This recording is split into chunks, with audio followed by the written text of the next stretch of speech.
bertanggung jawab sosial, bertanggung jawab sosial di mana uh, sebagai ilmuwan itu tidak berhenti pada penelaahan dan keilmuan secara individu, namun juga ikut bertanggung jawab agar produk keilmuan itu sampai dan dapat dimanfaatkan oleh masyarakat. Yang kedua adalah ilmu akan menghasilkan teknologi yang akan diterapkan pada masyarakat. Teknologi ini dalam penerapannya akan dapat menjadi berkah dan penyelamat bagi manusia, tetapi juga bisa menjadi bencana bagi manusia. Seperti yang sudah saya sampaikan sebelumnya, bahwa ilmuwan itu tidak berhenti pada penelaahan dan keilmuan secara individu, namun ikut bertanggung jawab agar produk keilmuan sampai dan dapat dimanfaatkan oleh masyarakat. Yang ketiga, ilmu sebagai karya tertinggi manusia atau ilmuwan adalah sesuatu yang terus dan akan mengikuti pola dan model pemiliknya. Ilmu bisa saja menakutkan apabila disalahgunakan. Disinilah ilmuwan itu harus mampu memilih mana yang baik dan mana yang buruk. Karena pada hakikatnya seorang ilmuwan itu harus memiliki landasan yang kuat akan hal tersebut. Tanpa landasan yang kuat, seorang ilmuwan akan menjadi menakutkan bagi manusia lain. Oleh sebab itu, ilmuwan itu memiliki tanggung jawab tidak hanya sebatas penelitian bidang keilmuan, tetapi bertanggung jawab atas hasil penelitiannya dan mengawal hasil penelitiannya agar tidak disalahgunakan. Yang keempat adalah etika keilmuan merupakan etika normatif yang merumuskan prinsip-prinsip etis yang dapat dipertanggungjawabkan secara rasional dan dapat diterapkan dalam ilmu pengetahuan. Nah, tujuan etika keilmuan ini adalah agar seorang ilmuwan dapat menerapkan prinsip-prinsip moral yang baik dan menghindarkan dari yang buruk ke dalam perilaku keilmuannya, sehingga dapat menjadi ilmuwan yang mempertanggungjawabkan perilaku ilmiahnya. Yang ketiga, etika keilmuan selalu mengacu kepada elemen-elemen kaidah moral. Bagi seorang ilmuwan, nilai dan norma moral yang dimilikinya itu akan menjadi penentu apakah ilmuwan ini sudah menjadi ilmuwan yang baik atau belum. Penerapan ilmu pengetahuan yang telah dihasilkan oleh para ilmuwan seperti teknologi ataupun teori-teori dan sebagainya itu haruslah memperhatikan nilai-nilai kemanusiaan, nilai agama, nilai adat, dan sebagainya.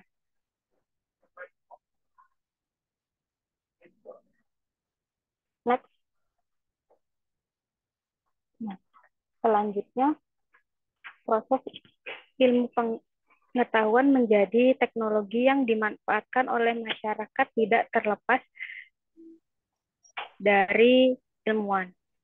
Nah, seorang ilmuwan itu akan dihadapkan pada kepentingan-kepentingan pribadi atau kepentingan masyarakat yang akan membawa persoalan etika keilmuan serta masalah bebas nilai. Nah, ilmuwan ini mempunyai kewajiban untuk menyampaikan kepada masyarakat dalam bahasa yang mudah dicerna. Tanggung jawab sosial seorang ilmuwan itu adalah memberikan perspektif yang benar, untung dan rugi, baik dan buruknya, sehingga penyelesaian objektif dapat dimungkinkan. Maka ilmu secara moral harus ditunjukkan untuk kebaikan manusia tanpa merendahkan martabat manusia lain.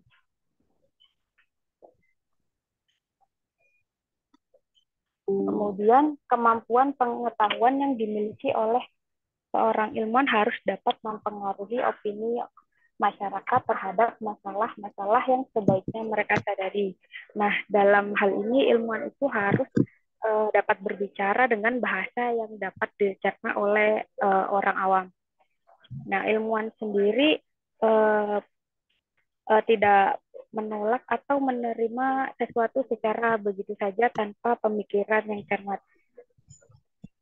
Nah, ilmuwan harus berbicara kepada masyarakat sekiranya apabila dia mengetahui bahwa uh, cara berpikir mereka keliru dan apa yang membuat mereka keliru. Dan yang lebih penting dari lagi, harga yang harus dibayar untuk kekeliruan itu. Selanjutnya, di bidang etika tanggung jawab sosial, seorang ilmuwan bukan lagi memberi informasi namun memberi contoh. Tujuan seorang ilmuwan itu harus menjelaskan hasil penelitiannya sejernih mungkin atas dasar rasionalitas dan metodologis yang tepat. Seorang ilmuwan itu secara moral tidak akan membiarkan hasil penelitian atau penemuannya disalahgunakan. Contohnya seperti dipergunakan untuk menindas bangsa lainnya meskipun yang menggunakannya itu adalah bahasa bangsanya sendiri. Selanjutnya, pengetahuan merupakan kekuasaan. Kekuasaan yang dapat dipakai untuk kemaslahatan manusia atau dapat pula disalahgunakan. Nah, untuk itu tanggung jawab ilmuwan haruslah dipupuk dan berada pada tempat yang tepat. Nah, tanggung jawab akademis dan tanggung jawab moral. Karena ilmu pengetahuan dan teknologi itu tanpa iman dan takwa atau agama akan menghancurkan manusia, sedangkan berbekal iman dan takwa saja kita akan tertinggal jauh dari masyarakat modern. Next. Nah, kesimpulannya yaitu ilmu merupakan kumpulan pengetahuan yang diperoleh melalui kegiatan penelitian ilmiah yang hasilnya dapat dipertanggungjawabkan secara keilmuan. Ilmu menghasilkan teknologi yang akan diterapkan pada manusia. Nah, teknologi dalam penerapannya dapat menjadi berkah dan penyelamat bagi manusia, tetapi juga menjadi bencana bagi manusia. Jadi, disinilah pemanfaatan pengetahuan dan teknologi harus diperhatikan sebaik-baiknya. Pesan moral adalah mengingatkan agar ilmu berkembang secara optimal, tetapi ketika dihadapkan pada masalah penerapan atau penggunaannya, harus memperhatikan segi kemanusiaan, baik pada tataran individu maupun kelompok. Aksiologi adalah teori tentang nilai bagaimana filsafat yang menaruh perhatian tentang baik dan buruk, benar dan salah, serta tentang cara dan tujuan. Oleh sebab itu, ilmu harus diletakkan secara proporsional dan memihak kepada nilai-nilai kebaikan dan kemanusiaan. Sebaiknya seorang ilmuwan itu mempunyai tanggung jawab agar produk keilmuannya dapat dimanfaatkan untuk kemaslahatan umat manusia. Jadi jika ilmu berpihak kepada nilai-nilai kebaikan, maka yang terjadi jika ilmu itu tidak berpihak kepada nilai-nilai kebaikan, maka yang terjadi adalah bencana dan malapetaka. Sekian presentasi dari saya kembalikan ke moderator.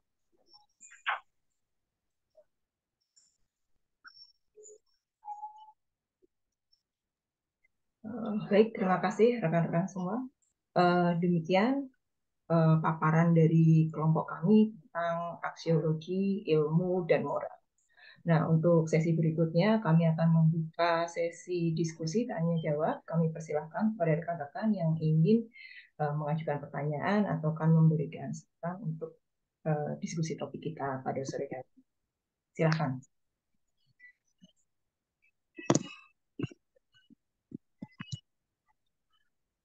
Ya, silakan Bu Rosita.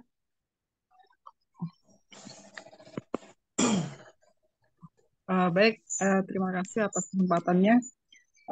Di sini saya akan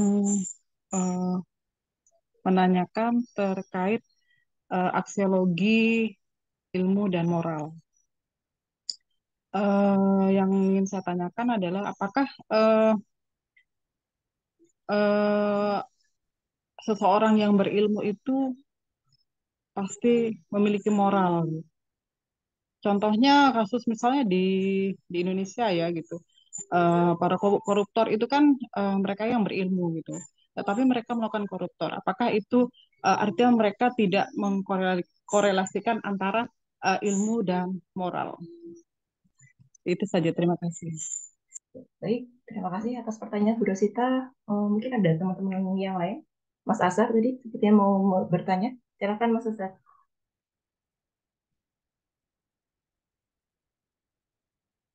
Ya, terima kasih Mbak. Ini tadi sempat dibahas mengenai aksiologi, di mana salah satu ininya adalah eh, ilmu, moralitas dan ini ya, dan eh, asas asas estetika kalau saya nggak salah ya. Nah terkait dengan itu Mbak, kadang kan seperti ini ya, kita punya keinginan untuk mengembangkan sebuah ilmu. Ya, tapi di sisi lain kita dibatasi oleh hal-hal yang mungkin berbau budaya, berbau agama ya. Sehingga kadang kita jadi dilema ini, apakah mau mengembangkan ilmu itu atau di sisi lain kita mau mengembangkan ilmu, tapi di sisi lain kadang ilmu yang kita kembangkan itu dari sisi aksiologi mungkin bertentangan dengan nilai agama, nilai budaya ya. Sebagai contoh mungkin kreativitas dalam berbusana ya. Kadang kita melihat desainer-desainer sebenarnya punya apa namanya desain yang apa namanya yang bagus, tapi pas kita kalau ada dari sudut pandang agama ternyata itu tidak sesuai. Belum lagi hal-hal yang lain dari sisi budaya dan sebagainya. Nah, bagaimana penyaji memandang hal-hal yang seperti itu? Terima kasih. Baik, mungkin dua dulu pertanyaan. Baik, teman-teman, apakah ada yang mau menyampaikan tanggapannya?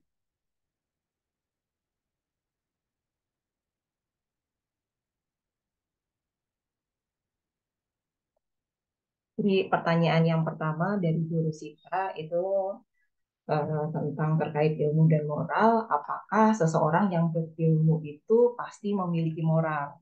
Nah, sebagai contoh kasusnya seorang koruptor, mereka itu berilmu. Tentunya kalau yang bisa korupsi adalah orang-orang yang memiliki posisi penting, dan tentunya orang yang memiliki posisi penting mereka adalah orang-orang yang berilmu. Tapi mengapa bisa menjadi seorang koruptor? Gitu? Apakah tidak ada korelasi antara orang yang memiliki ilmu dengan uh, bagaimana dengan moralnya yang dipertanyakan seperti itu? Itu pertanyaan dari Bu Rosita. Berikutnya untuk pertanyaan dari Mas Asa terkait ilmu moral dan asas etika. Ya, bagaimana eh, apa namanya ilmu itu? Apakah ilmu itu? Mohon maaf nanti kalau salah ya penyampaian saya. eh, Bagaimana ketika seseorang mengembangkan kreativitasnya atau mengembangkan ilmunya akan tetapi bertolak belakang dengan budaya dan agama atau menjadi sebuah dilema ketika seseorang itu ingin mengembangkan sebuah kreativitasnya bertolak belakang dengan ajaran agama dan budaya. Nah, monggo silakan teman-teman yang mau.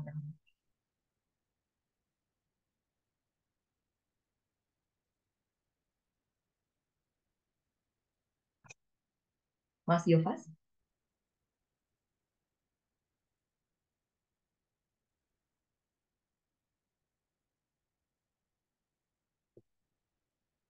Betul. Baik, mungkin saya menanggapi dulu dari pertanyaan Mas Asar.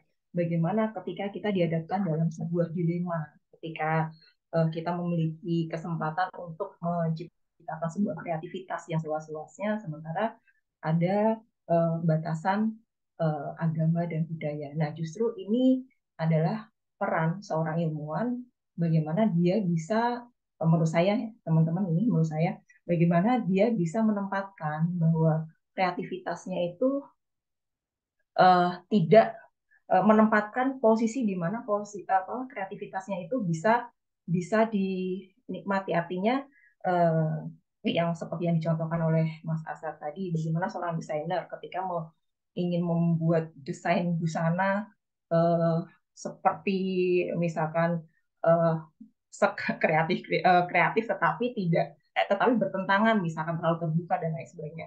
Nah, tentunya ketika kita adalah seorang yang berilmu, tentunya kita juga memiliki kecerdasan, tentunya kita bisa menempatkan untuk siapa, atau kita harus bisa mengkotakkan, artinya bagaimana ketika saya sebagai desainer ketika mau rancang baju, posisi saya di mana, atau saya berada di mana, atau saya berada di lingkungan dengan budaya yang seperti apa. Kalau di mana ketika saya berada di posisi lingkungan yang memiliki adat dan budaya dan agama yang kental, yang bertolak belakang, ketika seseorang itu etika berbusana, ketika perempuan menggunakan busana yang terbuka itu adalah sesuatu yang dilarang, tentunya kembali lagi ke bagaimana seorang itu memiliki kecerdasan untuk menangkap peluang, atau bagaimana seorang itu bisa menempatkan kreativitasnya itu pada tempat yang tepat seperti itu. Nah, tentunya tidak dilarang. Terus bagaimana ketika kita mau berkreasi terus lingkungan bertentangan, terus kita nggak berkreasi seperti itu? Tentu saja bisa tetap, seandainya kita memang ingin berkreasi seluas-luasnya, kita geser di mana ketika kita mau memasarkan atau kita mau menampilkan produk kita, kreativitas kita ke tempat yang tidak bertentangan dengan nilai. Misalkan ketika kita ingin seperti yang disampaikan Mas Azhar, ketika seorang desainer ingin membuat baju yang terbuka, kalau dipasarkan di Indonesia dengan pangsa pasarnya adalah misalkan di daerah Aceh, misalkan di tempatnya Mas Akrimi, tentunya tidak akan laku dan itu akan bertentangan seperti itu. Lain ceritanya ketika itu dipasarkan di Bali, yang dimana di sana mungkin banyak konsumen yang dari luar negeri yang tidak masalah ketika memakai baju yang sedikit terbuka seperti itu. Nah, di sini saya menggarisbawahi ketika kita ingin berkreasi dan ketika kreasi itu bertentangan dengan budaya dan agama, tentunya bagaimana kita bisa memilah, seandainya memang kreasi itu memang harus kita kita ciptakan dan kita sampaikan ke orang lain, bagaimana kita bisa menempatkan ke daerah atau ke posisi yang tepat untuk orang itu bisa menikmati gitu, dengan tentunya tidak bertentangan dengan budaya yang ada di masyarakat tersebut seperti itu. Seperti itu Mas Asar, mungkin ada yang kurang pas dari jawaban saya, atau mungkin dari teman-teman ada yang mau menambahkan. Terima kasih Mbak Eni. Ya, baik. Teman-teman mungkin ada yang mau menanggapi pertanyaan dari Bu Rosita. Oh, silakan Mas Yova. Bu Nur. Ya. Izin menanggapi dari pertanyaannya Bu Rosita mengenai apakah semua orang yang berilmu memiliki moral? Misalnya para koruptor, apakah mereka tidak mengkorelasikan antara ilmu dan moral? Jadi kembali lagi pada perbedaan yang tadi telah dibahas sebelumnya mengenai etika dan moral. Jadi etika tidak selalu diikuti dengan moral, sedangkan moral sudah pasti harus diikuti dengan etika. Jadi balik lagi bahwa tindakan korupsi itu merupakan suatu tindakan yang maksudnya yang intinya merugikan atau merugikan masyarakat seperti itu. Balik lagi bahwa etika itu berhubungan dengan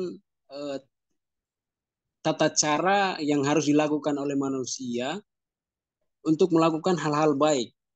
Jadi balik lagi bahwa apakah koruptor mereka memiliki atau melakukan korelasi antara ilmu dan moral?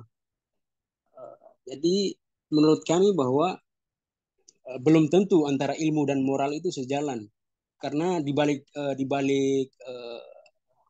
kekuasaan atau powernya mereka, maka di sini mereka memiliki peluang. Mereka dapat melakukan korupsi seperti itu dan juga tindak-tindakan lain yang merugikan. Mungkin seperti itu.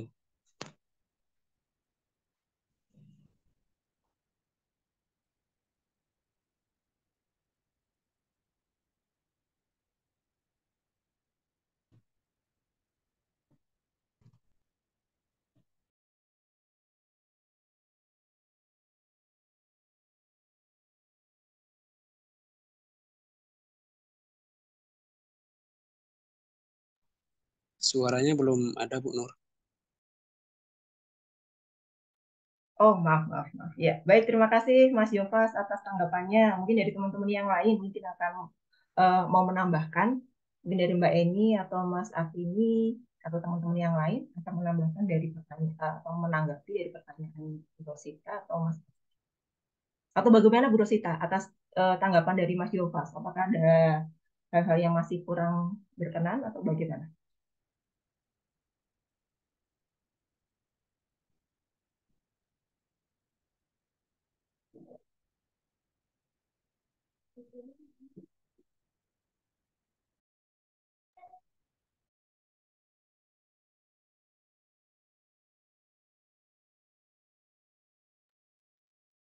Oke, baik. Mungkin dari teman-teman yang lain ada yang perlu kita diskusikan atau ditanyakan, kami persilahkan.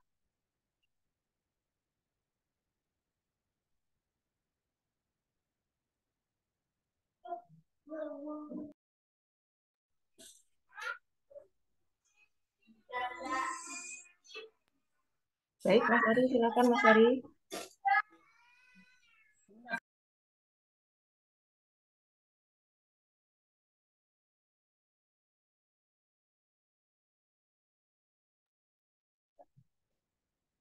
Ya, baik. Jadi, Mas Ari, silakan kalau mau ada yang mau disampaikan, atau mungkin teman-teman yang lain.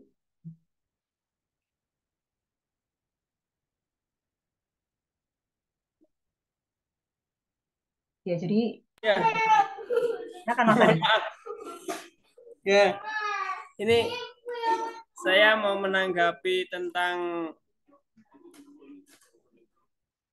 hubungan sistem pemerintahan dengan moral itu tadi. Masalah mohon maaf, ini anak saya agak rewel. Hubungan antar sistem pemerintahan yang ada di Indonesia itu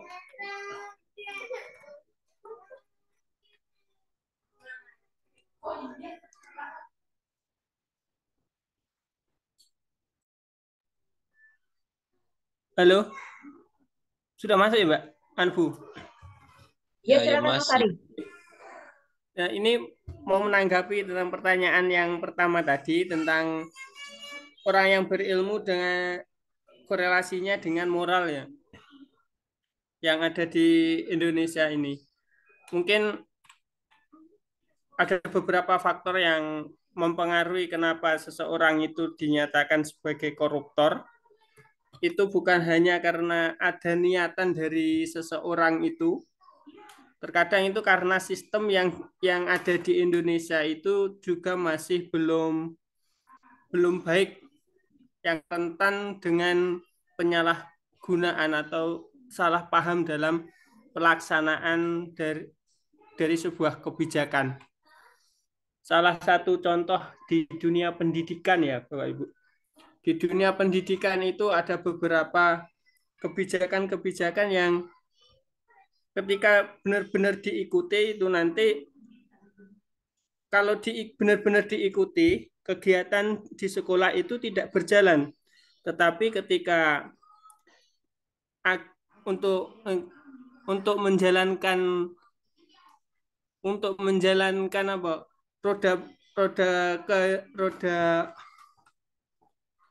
roda di dunia pendidikan itu harus ada beberapa cara yang secara moral, secara etika itu kurang pantas sebenarnya. Tetapi itu harus dilakukan karena mengingat apa ya, sistem harus berjalan. Salah satu contoh yang paling sering yang saya lihat ya, ini mungkin tidak sama di daerah satu dengan daerah lain. Salah satu anggaran di awal bulan di trimester awal itu jika mengikuti sistem di bulan Januari Februari itu anggaran dari pemerintah entah itu BOS ataupun yang lainnya itu belum cair, sedangkan di sekolah sistem pembelajarannya dan aturan kegiatan-kegiatan di sekolah itu harus berjalan. Nah, ketika seorang pemimpin, seorang guru ataupun manajer di sekolah itu tidak mempunyai apa ya, ide-ide atau cara-cara yang gimana ya istilahnya. Kalau secara etika itu tidak tidak masuk, cuman secara aturan tidak masuk. Ketika di di audit itu nanti pasti akan ada permasalahan, tetapi itulah sistem yang ada di Indonesia.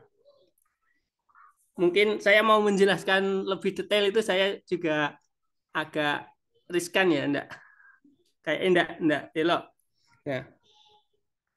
Mungkin pada intinya sistem di Indonesia ini masih belum bagus, dan terkadang seseorang dikatakan koruptor itu belum benar-benar dia itu memakan uang dari yang dikatakan sebagai hasil koruptor itu. Begitu, terima kasih. Assalamualaikum. Ya, waalaikumsalam. Baik, terima kasih Mas Ari atas tanggapan dari pertanyaan kita terkait dengan moral dan etika terkait dengan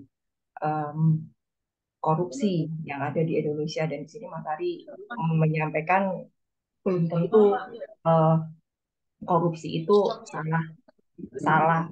kesalahan dari pelakunya. Bisa jadi korupsi itu juga merupakan kesalahan dari sebuah sistem, di mana sistem itu yang mengharuskan akhirnya ketika ada permasalahan seperti yang dicontohkan tadi, ketika anggaran BOS itu belum cair sementara pembelajaran harus berjalan. Nah, bagaimana caranya sekolah ini bisa mensiasati untuk mengolah agar pembelajaran tetap berjalan, tetapi bagaimana mensiasati nanti pelaporan di penggunaan dana anggaran. Nah, ini yang menjadi dilema ketika seseorang mengambil kebijakan yang mengharuskan adanya etika dan moral itu dijunjung tinggi, sementara pada kenyataannya susah gitu, dan ini memungkinkan untuk jadi peluang ada hal-hal negatif yang akhirnya menjadi keputusan yang diambil ketika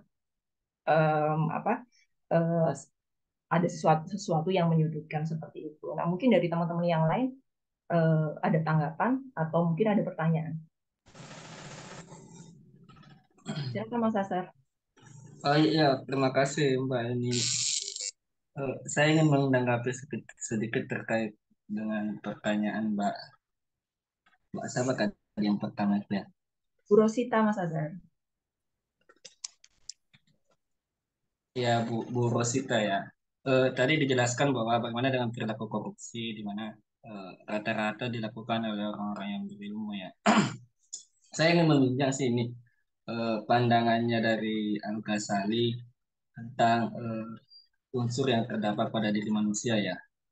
Di dalam diri manusia kan terdapat tiga unsur. Yang pertama unsur akal ya, kemudian ada unsur jiwa, kemudian ada juga satu unsur lagi yakni unsur nafsu. Nah, terkadang jiwa dalam mengambil keputusan itu sangat dipengaruhi oleh kedua unsur ini ya. Kadang kita mengetahui bahwa sesuatu itu baik secara keilmuan, tapi kita juga diperhadapkan bahwa kita memiliki unsur nafsu yang selalu condong mengarahkan kita kepada hal-hal yang sifatnya pemenuhan kebutuhan yang tidak menimbang apakah itu baik, apakah itu buruk ya. Sebagai contoh kita mungkin tahu bahwa yang namanya melakukan hubungan antara laki-laki dan perempuan di luar pernikahan itu adalah sesuatu yang buruk ya. Umumnya saya percaya semua agama meyakini bahwa itu adalah sesuatu yang tidak baik. Tapi kita punya dorongan nafsu, nafsu untuk cinta, tertarik kepada lawan jenis. Nah, terkadang jiwa kita berada di pertautan itu, apakah mau mengikuti kehendak akal pikiran ya, yang mengatakan bahwa itu buruk, apakah ataukah akan mengikuti kehendak nafsu yang memang pada dasarnya menginginkan seperti itu. Ya, sama hanya dengan kasus korupsi tadi. Mungkin mereka tahu ya bahwa itu adalah perbuatan yang buruk, tapi nafsu itu memang selalu mendorong kita untuk melakukan hal-hal yang bisa dibilang eh, melanggar ya, melanggar nilai-nilai moral. Karena memang apa namanya, nafsu itu memang kecenderungannya untuk mencari kesenangan. Ya, jadi mungkin mereka yang melakukan korupsi atau mereka yang melakukan kejahatan-kejahatan itu lebih kepada kondisi jiwanya yang dikuasai oleh nafsu. Mungkin seperti itu Mbak, ini menurut pandangan saya. Ya, baik, terima kasih masukannya Mas Asaf. Jadi seseorang bertindak tidak sesuai dengan moral dan etika tidak hanya em, karena situasi seperti yang disampaikan oleh Mas Ari tadi, tetapi juga ada kemungkinan manusia memiliki nafsu yang mementingkan eh, apa namanya pemenuhan atas kebutuhan duniawi lebih seperti itu. Ya, mungkin dari teman-teman yang lain ada tanggapan, silakan. Atau mungkin ada tambahan pertanyaan. Silakan Mas Akrini. Baik, terima kasih Bu Runi, dan terima kasih juga kepada Mas Hari yang telah memberikan pertanyaan. Baik, di sini saya mencoba menjawab masalah pertanyaan itu tadi. Intinya itu ada kenapa bisa terjadi hal-hal yang tidak beres dalam sistem pemerintahan, khususnya kita melihat pada dunia pendidikan seperti ya Mas Arya. Jadi seperti yang juga diangkat ataupun dibahas oleh Nasiofas lebih kurangnya itu di dalam ilmu dan moral itu juga terdapat ada etika, etiket, bahkan ada estetika lagi ke depan di dalamnya. Jadi mungkin saya juga tadi ada sempat membahas keterkaitan antara ilmu dan moral dan bagaimana jika satu di antara kedua itu tidak terpenuhi, apa yang akan terjadi. Nah, tujuan tadi dari perpaduan ilmu dan moral itu tadi menjunjung kebenaran seperti itu.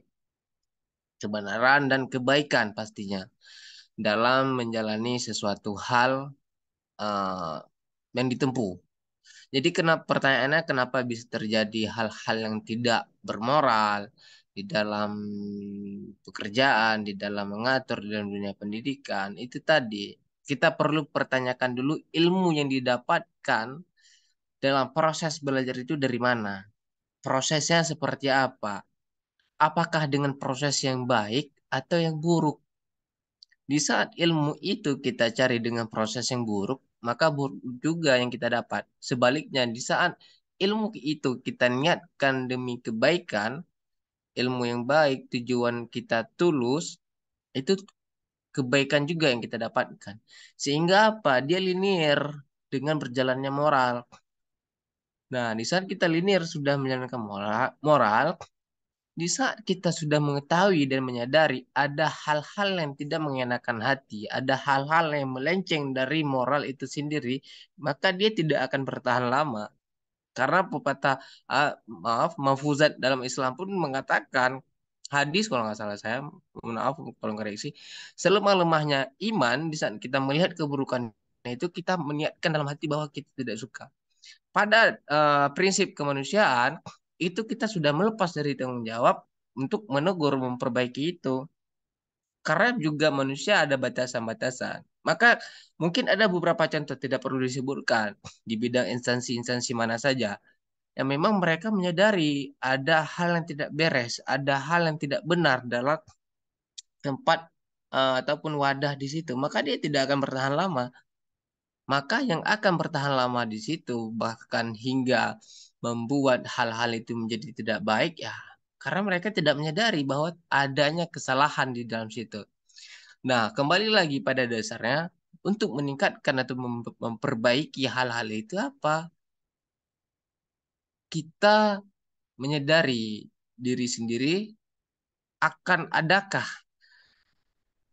kesalahan ataupun ketidak eh, adanya hal-hal yang bersifat moralitas di situ, bahkan menyeleweng dari moralitas.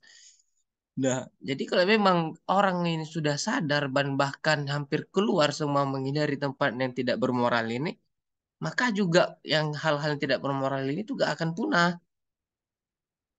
Jadi seperti itu, bisa dikatakan oknum lah, lagi-lagi oknum mungkin dalam seperti itu. Mungkin dalam bidang pendidikan juga seperti itu.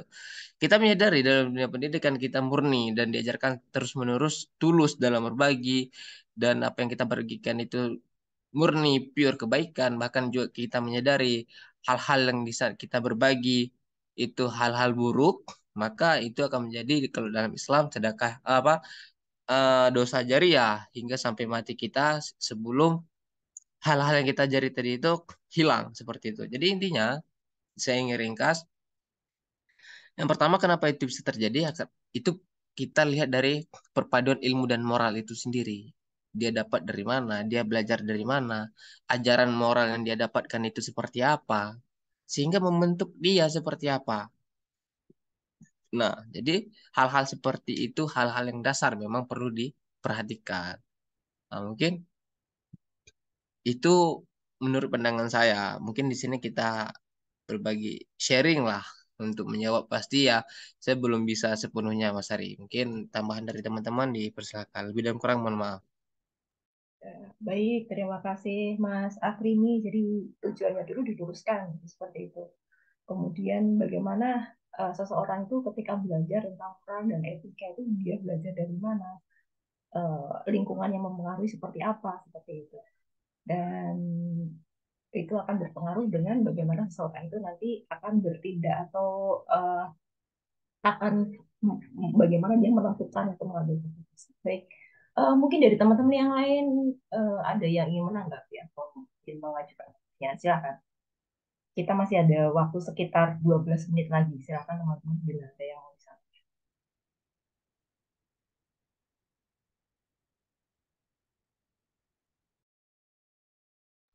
Bu Nur boleh masuk. Silakan Ibu Duni. Ini sebenarnya cerita ya, sedikit cerita kasus yang sedang saya tangani sekarang. Ini terkait dengan apa ya, agama bisa, moral, etika dan sebagainya. Jadi belum lama ini saya mendapatkan kabar bahwa ada anak didik saya yang hamil di luar nikah. Kemudian dengan background dia backgroundnya dia agamanya bagus, maksudnya dia kalau bahasa Jawanya dermenake, dia ranking 1, dia pintar. Kemudian dia sesuai tadi ada satu case yang menyebabkan dia kalau kita sebut melanggar etika ya, yang tadi dari rumah itu ada suatu masalah. Jadi dari rumah ada suatu masalah, kemudian dia lari kepada orang lain. Dan orang lainnya itu keluarganya itu welcome. Jadi welcome dalam artian menormalisasi hal-hal yang kurang baik seperti pacaran yang berlebihan, kemudian bahkan sampai keadaan yang sekarang pun keluarganya masih baik-baik gitu, mewajarkan atau menormalkan hal-hal yang sebenarnya dipandang kurang baik. Nah, menurut saya juga ini adalah contoh kecil, nantinya bisa kita perluas lagi karena sebenarnya sesuatu hal yang sudah sistemik itu sangat sulit untuk dipecah-pecah lagi gitu. Kalau misalnya di masyarakat sudah menormalisasi atau mewajarkan kehamilan di luar nikah, kemudian ada korupsi dan sebagainya, itu karena korupsi itu juga sesuatu hal yang sistemik, meskipun dia memiliki sesuatu yang katakanlah dari backgroundnya itu baik, agamanya baik, tapi ternyata itu sudah tersistemik, itu ternyata memang dia tidak bisa mencegahnya begitu, dan akan sangat naif ketika kita berbicara wah lah ini karena kita sendiri yang tidak bisa menjaga diri dan sebagainya. Tapi ada satu pepatah yang pernah saya dengar ketika kita masuk ke sebuah, kalau bahasa Jawanya itu peceren, air limbah. Nah, kita masuk ke saluran air limbah, maka kita juga akan terkena limbahnya begitu. Jadi ketika kita sudah masuk ke dalam sistem, misalnya kita backgroundnya itu berniat untuk jujur dan sesuai dengan on the track maksudnya, tapi ternyata sistemik seperti yang diceritakan Pak Ari tadi, kalau ada sesuatu hal yang mengharuskan kita itu sebenarnya bukan korupsi, tapi menata tidak sesuai dengan laporan begitu ya, benar ya. Jadi itu yang tidak bisa kita pungkiri begitu, dan kita tidak bisa serta-merta keluar karena kita memiliki tanggung jawab moral yang lain begitu. Itu saja Bu Nur, ini hanya sedikit cerita, mungkin ada sesuatu hal yang bisa diambil. Terima kasih. Baik, terima kasih Bu Runi atas sharingnya. Jadi memang banyak dilema di masyarakat yang kita alami. Sebenarnya kita tahu bahwa sesuatu hal yang terjadi itu bertentangan dengan moral. Akan tetapi ada tindakan di mana seseorang itu melumrahkan hal itu terjadi. Nah, ini butuh ada keberanian. Menurut saya ada keberanian dari seseorang, walaupun misalkan keberanian untuk mengutarakan kebenaran seperti yang tadi disampaikan di paparan, ada jadi ada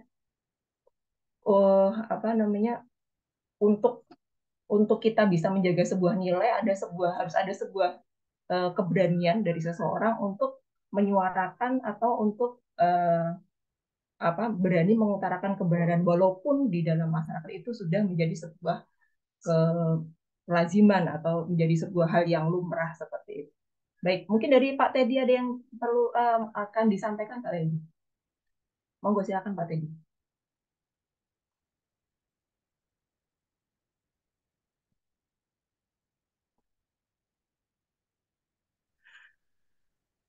Bu Nur, suaranya jelas ya Bu Nur? Ya, jelas Pak Teddy. Silakan Pak Teddy. Baik, ini Bu Nur kaitannya dengan tadi menarik sekali kaitannya tentang moral gitu ya dan nilai.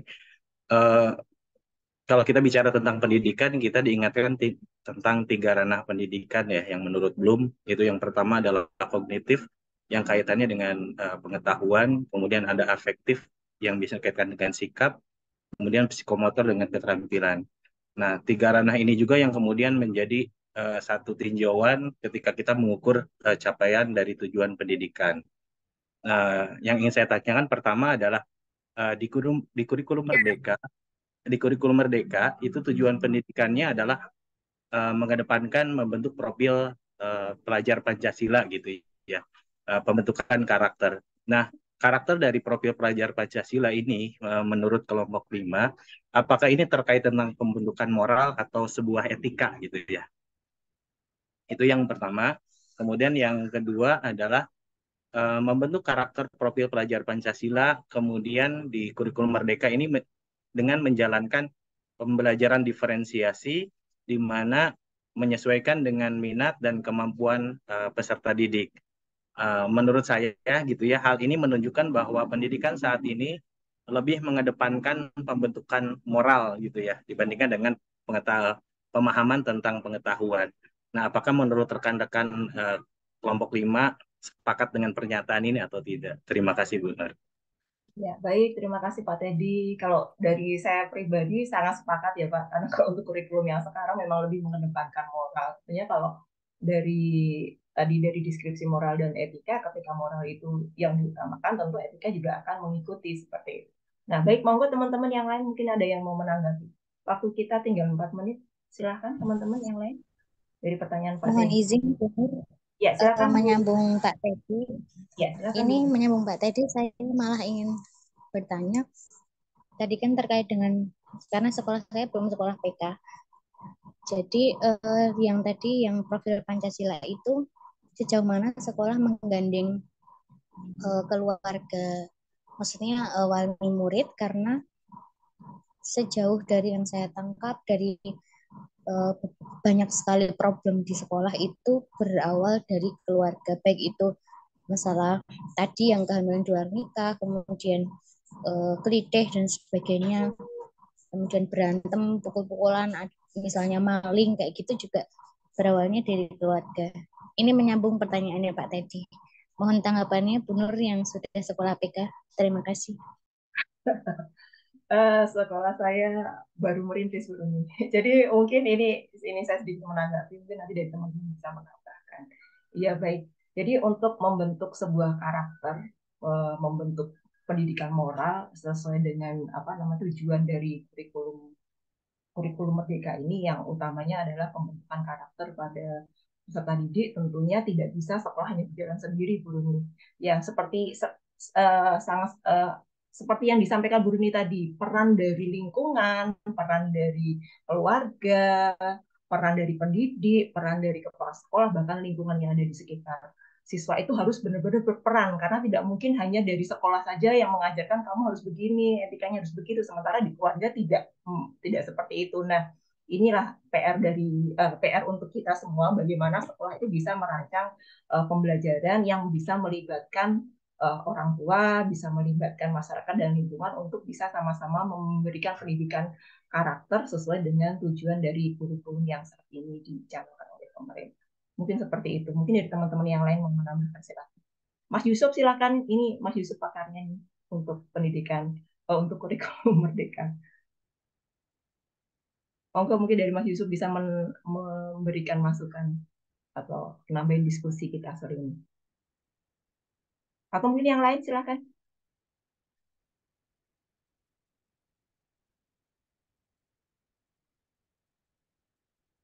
Atau mungkin saya kembalikan ke Pak Teddy. Pak Teddy, bagaimana ini mungkin dari sekolah Pak Teddy sudah menerapkan kurikulum Merdeka, bagaimana ini upayanya untuk bisa menggandeng keluarga penerapannya seperti itu? Ya, yang pasti tidak bisa berjalan sendiri seperti itu. Baik, Ibu, terima kasih. Kalau ini, Bu, kebetulan memang saya baru gabung ya, Bu, ya, dari bulan Januari dengan di sekolah yang baru ini. Jadi kebetulan sekolah yang baru ini adalah sekolah yang sudah PK, jadi sudah menerapkan pusat keunggulan selama dua tahun. Tapi sepertinya memang masih terkendala ketika kaitannya tentang pembentukan moral dan karakter siswa ya, Bu. Jadi kebiasaannya masih kebiasaan lama, di orang tua dilibatkan kalau ada masalah gitu. Kalau ada masalah baru orang tua siswa itu dipanggil. Nah, belum ada sudah direncanakan ingin ada kayak apa ya, pertemuan rutin dengan orang tua. Kemudian yang kedua ada kayak eh, apa ya, pendidikan untuk parenting ya, parenting gitu. Pengen kita melaksanakan itu di sekolah. Tapi terkendalanya adalah ketika sekolah itu besar dengan jumlah peserta didik sampai dengan 900 gitu ya, 900 orang, itu kadang-kadang sekolah-sekolah kesulitan untuk membentuk satu program yang pengen dibuat berkelanjutan dan rutin gitu.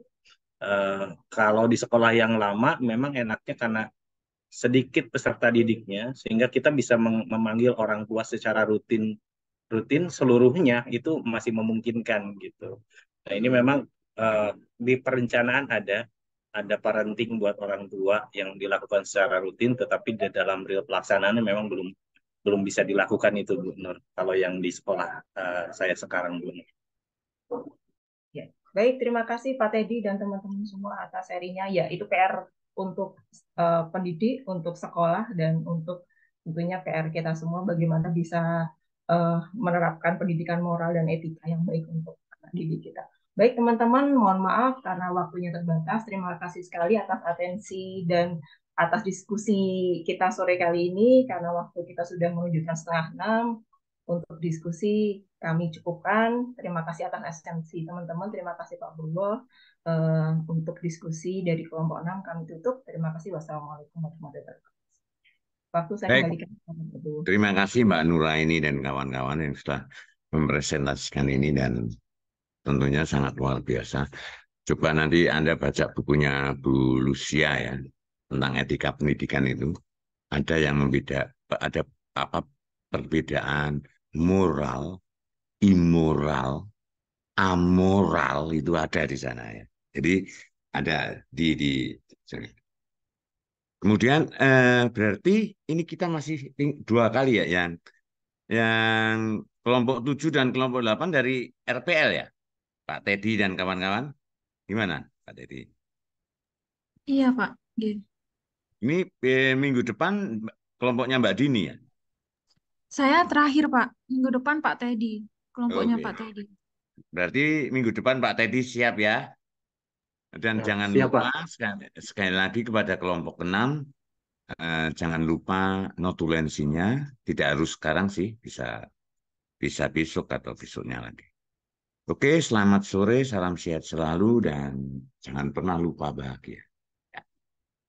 Terima kasih Pak Bulwo. Terima Terima kasih Pak. kasih. Terima kasih teman-teman semua. Terima kasih.